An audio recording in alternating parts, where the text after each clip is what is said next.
दोस्तों क्यों आप फेल हो जाते हो एप्लीकेशन को बनवाने के बाद?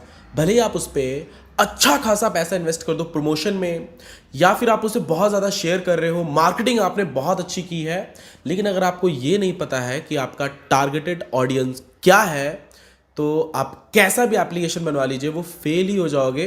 क्योंकि दोस्तों क्या होता है, एप्लीकेशन बनवाने में जो हमें कॉस्ट पे करना पड़ता है किसी डेवलपर को, एंड वो कॉस्ट भी जब आप रिकवर नहीं कर पाते हो उस टाइम पहली बात तो दुख भी बहुत ज़्यादा होता है, एंड नेक्स्ट टाइम आप किसी भी बिजनेस में या नेक्स्ट टाइम आप एप्लीकेशन बनवाने के बारे में सोचोगे भी नहीं। तो ये बहुत ही ज़्यादा इंपॉर्टेंट पॉइंट है, क्योंकि दोस्तों किसी भी राही को, कोई भी राही को अगर मंजिल का पता ना हो तो भटकता ही रहेगा। आपको अगर नहीं पता है कि आपको जाना कहाँ है तो आप रास्ते में भटकते ही रहोगे। तो टारगेटेड ऑडियंस एप्लीकेशन, ये जो वर्ड है बहुत इंपॉर्टेंट है। अगर आप एप्लीकेशन के बारे में समझना चाहते हो या एप्लीकेशन बनवाने के बारे में भविष्य में सोच रहे हो, या फिर आपने एप्लीकेशन बनवा लिया है, तो भी आपको ये वीडियो पूरा एंड तक देखना चाहिए। क्योंकि इस वीडियो में पूरा एंड तक मैं अच्छे से आपको बताऊंगा कि टारगेटेड ऑडियंस एप्लीकेशन क्या है, इसका फायदा क्या होता है एग्जैक्टली इससे आप मतलब जो नॉर्मल एप्लीकेशंस होते हैं उनसे कितना ज्यादा अर्न कर सकते हो। ठीक है, सबसे पहले दोस्तों हम टॉपिक में बात करेंगे कि आपका टारगेटेड ऑडियंस क्या है जब आप एप्लीकेशन बनवाते हो, या फिर टारगेटेड ऑडियंस एप्लीकेशन का मतलब क्या है। दोस्तों टारगेटेड ऑडियंस एप्लीकेशन का मतलब ही ये है कि जो आप एप्लीकेशन बनवा रहे हो या जो एप्लीकेशन आपने खुद बनाया वो किसके लिए है। क्या वो बच्चों के लिए है, क्या वो बड़ों के लिए है, या फिर वो बिजनेसमैन के लिए है, या फिर जो एंटरप्रेन्योर्स होते हैं क्या वो एप्लीकेशन उनके लिए है, या फिर जो स्पोर्ट्स में ज़्यादा इंटरेस्ट रखते हैं क्या वो एप्लीकेशन उनके लिए है, या फिर वो एप्लीकेशन गैमलिंग है, या फिर वो एप्लीकेशन एक स्टोरी बुक है जो जो सिर्फ रीड करते हैं बुक्स वगैरह उनके लिए है, या फिर वो एप्लीकेशन उन एजेड पर्सन के लिए है जो ज़्यादा किस्से कहानियों पे विश्वास करते हैं। ठीक है, तो सबसे पहला पॉइंट यही हो, मतलब मेन टारगेटेड ऑडियंस एप्लीकेशन। देखो शब्द जो मैंने आपको बोला इसमें ही पूरा उसका मतलब है।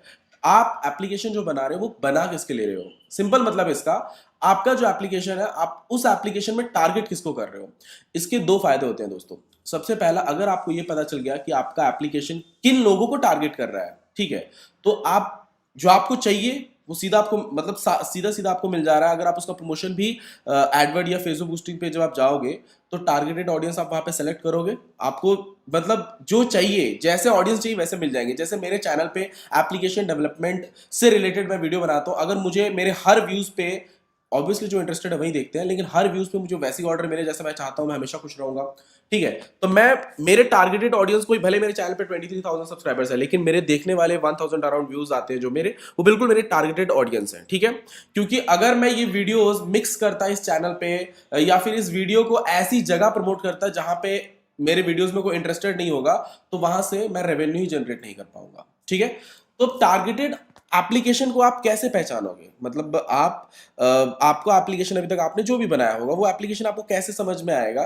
थर्ड पॉइंट में आपको मैं बताऊंगा कि उससे आपका फायदा क्या होगा एग्जैक्टली। ठीक है, मतलब आप उससे और ज्यादा रेवेन्यू कैसे करोगे। ये जो सेकंड पॉइंट है कि आप अपने एप्लीकेशन को पहचानोगे कैसे कि आपका एप्लीकेशन किसके लिए है। ठीक है, देखो दोस्तों, अगर तो आपका एप्लीकेशन ई कॉमर्स एप्लीकेशन है, फर्ज कीजिए आपका एप्लीकेशन, आपने एक ई कॉमर्स एप्लीकेशन बना लिया है, तो उस सिचुएशन में आपके जो ऑडियंस है वो 15 से लेके 25 या 30 तक या 40 कह लीजिए, इस उम्र के ज्यादा लोग आपके टारगेटेड ऑडियंस होंगे, क्योंकि बच्चे ज्यादा शॉपिंग नहीं करते हैं। ठीक है, अबाव 15 जो रहते हैं वही ज्यादा शॉपिंग करते हैं। ठीक है, अब शॉपिंग में भी आपको ये सोचना है आपने आप बेच क्या रहे हो।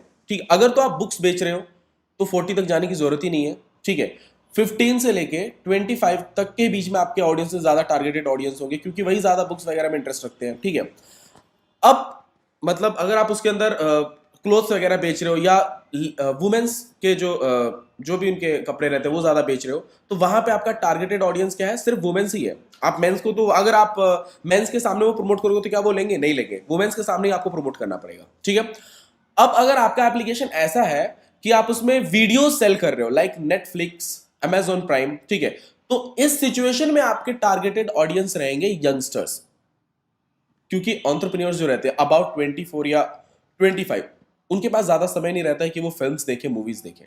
ठीक है, और हमारे इंडिया में सबसे ज्यादा यंगस्टर्स हैं, आपको पता ही होगा। तो उस टाइम आपके टारगेटेड ऑडियंस रहते हैं 14 या 12, उस उम्र से लेके 24 या 24 तक, ये आपके टारगेटेड ऑडियंस है। ठीक है, अगर आपने वीडियो स्टेटस का एप्लीकेशन बनवाया है, ठीक है, उस समय आपके टारगेटेड ऑडियंस रहेंगे 12 या 13 कह लीजिए, वहां से लेके 25 या 28 तक, ये आपके टारगेट। बट उसमें आप 40 तक भी रख सकते हो, क्योंकि जिनके पास टाइम, वो मतलब जो फ्री बैठे रहते हैं वो भी वॉच करते हो, तो आप 40 तक जा सकते हो इसमें, इस बीच में, ठीक है। मेन चीज है, अगर अब देखो, अगर आपने एक गैमलिंग का एप्लीकेशन बनवा लिया, ठीक है, उस टाइम पे आपके टारगेटेड ऑडियंस बहुत कम रहेंगे, क्योंकि आपको पता है सट्टा मटका ये सब जो इस टाइप के एप्लीकेशंस रहते हैं, ये क्योंकि वैसे तो इंटरेस्टेड बहुत लोग होते हैं, लेकिन ऑनलाइन इस टाइम कम है, तो उस टाइम आपको टारगेट उन लोगों को करना है। वैसे तो ये बच्चे खेलेंगे नहीं, तो अबाउ 18 से लेके 30 तक या 40 तक आप जा सकते हो, 50 तक भी जा सकते हो। इस सिचुएशन में ये आपके टारगेटेड ऑडियंस रहेंगे, इस एज के जो रहेंगी, ये आपके टारगेटेड ऑडियंस रहेंगे, ठीक है। वैसे गैमलिंग एप्लीकेशंस में अर्निंग बहुत ज्यादा होती है, लेकिन टारगेटेड ऑडियंस आपके बहुत कम रहते हैं, ठीक है। तो इस तरीके से आपको टारगेट करना है। पहले आपको अपने एप्लीकेशन को देखना है, समझना है कि आपका एप्लीकेशन कौन सी कैटेगरी का है, ठीक है। अगर तो एजुकेशन है, तो एजुकेशन मतलब कितने उम्र के बच्चे पढ़ सकते हैं आपके आपका जो बुक है, उस हिसाब से आपको टारगेट करना है, ठीक है। अब बात करते हैं, जब आप टारगेट ऑडियंस सेलेक्ट कर लेते हो, आपको कैटेगरी आपको मिल गया कि आपका एजुकेशन है, ई कॉमर्स एप्लीकेशन है, इस हिसाब से इतने एज के पीपल्स आपके एप्लीकेशन को डाउनलोड करेंगे और वो यूज करेंगे, ठीक है। उस कंडीशन में उसके बाद आपको जो तीसरा वाला पॉइंट पे मैं कवर करता हूं, तीसरा पॉइंट ये है दोस्तों, उस टाइम आप अपने एप्लीकेशन को पेड भी रखोगे तो भी वो सेल होगा। आप अभी मैं थोड़ा इसको डिटेल में बताता हूं एग्जैक्टली मैं क्या बोलना चाहता हूं। मैं ये बोलना चाहता हूं, आपका एप्लीकेशन पेड आप रखो, मतलब आपका समझ के चलो कि आपके एग्जाम्पल के तौर पे आपने एक एजुकेशन का ऐप बनाया, ठीक है। एजुकेशन के ऐप में आपने 5 बुक्स को फ्री रखा है, आपके टारगेटेड ऑडियंस आपको पता है 14 से लेकर आप 24 तक आपके पूरे टारगेटेड ऑडियंस है, इनके बीच में ही आपने प्रमोट किया है। अब इनके बीच में अगर आप 2-4 बुक पेड भी लाओगे ना, कि ये मेरा बुक बहुत प्रीमियम है, इसमें मैंने और एक्स्ट्रा मेहनत करके अच्छे कंटेंट डाले हुए हैं, या अच्छा बुक है, आपको पढ़ना चाहिए, उस टाइम वो पेड भी सेल हो जाता है, क्योंकि वो आपके टारगेटेड ऑडियंस के बीच में है। अगर मैं मेरे चैनल पे कुछ नए ऑफर्स को लाऊं या सेल करूं कुछ नया प्रोडक्ट को, तो जो नहीं भी खरीदने वाला होगा वो भी खरीदेगा, क्योंकि मेरे पास है ही सिर्फ टारगेटेड ऑडियंस। बस मुझे, मेरा काम है उनको अच्छे से कन्विंस करना, उसके बेनिफिट्स को उनके सामने रखना, ठीक है।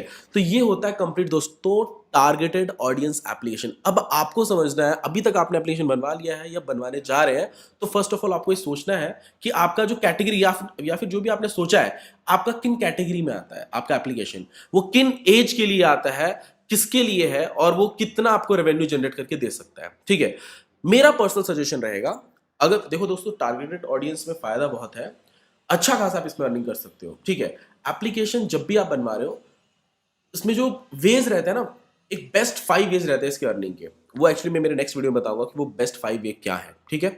लेकिन आपको इतना याद रखना है कि टारगेटेड ऑडियंस अगर आपके पास है, मेरा पर्सनल सजेशन है, कभी भी आप याद रखिए, टारगेटेड ऑडियंस के बीच में अगर आप पेड भी कुछ डालते हो, वो फटाफट सेल होता है, मतलब एक रेवेन्यू जनरेट करने का सबसे बेस्ट वे है वो। आई होप दोस्तों आपको वीडियो पसंद आया होगा। मेरी नॉलेज शायद मैं हमेशा मेरे कुछ जो भी मुझे ऐसा नया लगता है आपको बताने के लिए, मैं आपको मेरे वीडियो में हमेशा शेयर करता रहता हूँ। तो उस वीडियो को लाइक जरूर कीजिएगा अगर आपको मेरा वीडियो या टॉपिक पसंद आया होगा तो। और हाँ, मिलते हैं नेक्स्ट वीडियो में, वो जो बेस्ट 5 वेज है मैं बताऊंगा इसके बाद मेरे आने वाले नेक्स्ट वीडियो में। थैंक यू दोस्तों, मिलते हैं नेक्स्ट वीडियो में।